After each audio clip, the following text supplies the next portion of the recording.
Assalamualaikum warahmatullahi wabarakatuh. My name is Putra, and today my presentation focuses on training and development challenges in remote work based on Lemmerty's 2024 article. The study involved 20 interviews in two Finnish organizations. 12 participants were from the police organization, while 8 worked in a technology organization. The police case examined formal online training, while the technology case examined informal learning and innovation during remote work. I choose this topic because remote learning is efficient and convenient, but completing a course does not always mean that meaningful learning has happened. Sometimes it simply becomes another KPI for employees to complete. The main issue is the declining quality of employee learning when remote training is organized mainly for efficiency, flexibility, and completion. Lemmerty identified 4 challenges: one-way efficiency, individualistic performance orientation, incomplete detection of information, and declining social bonds. Training and development should build knowledge, skills, and professional competence while helping employees apply learning in real work. However, online participants may keep their cameras off, avoiding questions, answer emails, or simply wait for the session to end. The organization records attendance, but the employee may remain passive. Therefore, completion should not automatically be treated as successful learning. The article suggests that technology itself is not necessarily the root cause. The root problem is how remote learning is designed and supported.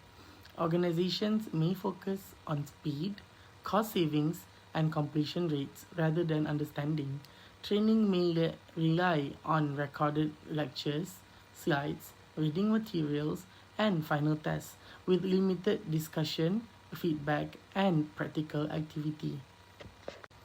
Employees may also be expected to learn while completing their normal duties.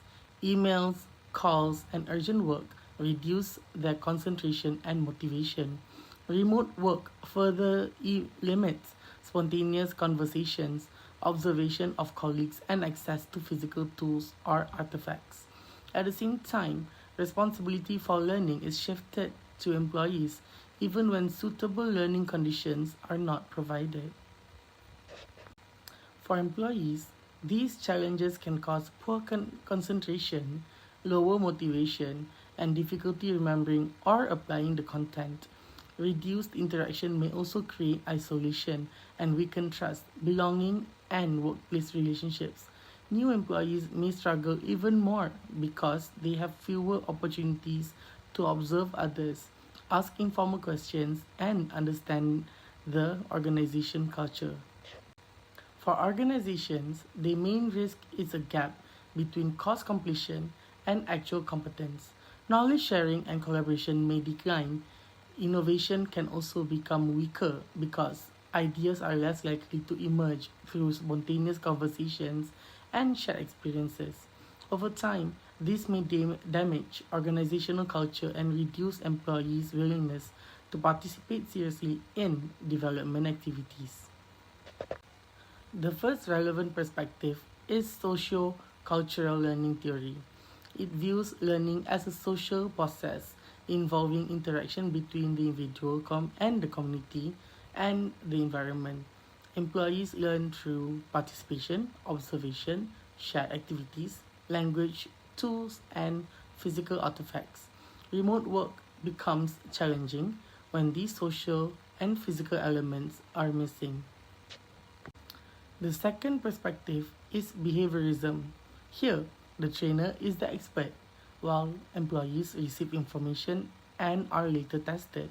The police organization's recorded lectures, self-study materials, and final examinations reflected this approach. It may be efficient, but it can make employees passive and may not support deep workplace learning. The third perspective is constructivist and experiential learning. Adults learn better when they connect knowledge with previous experience, discuss ideas, solve practical problems, reflect, and apply learning in realistic situations. This approach is more suitable for workplace development because employees become active participants rather than simply listening and completing a test. To improve remote learning, HR should strengthen remote workplace pedagogy.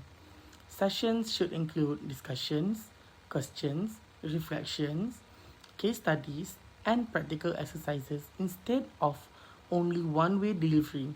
Employees should also receive protected learning time so they are not expected to complete training while answering emails, calls, or urgent work tasks.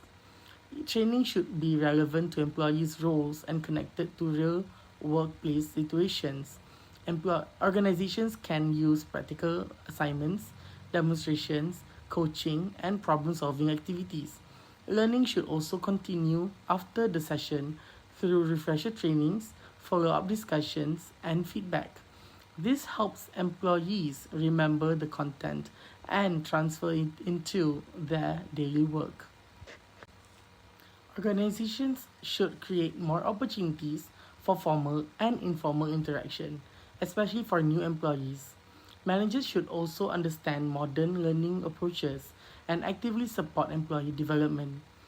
In conclusion, remote learning can still work well, but HR should measure success through understanding, participation, application, and improvement, not only attendance, test scores, or completion. That is all for my presentation for today. Thank you so much for listening and watching. And if you have any questions, you may contact me through the email below. Thank you and have a good day.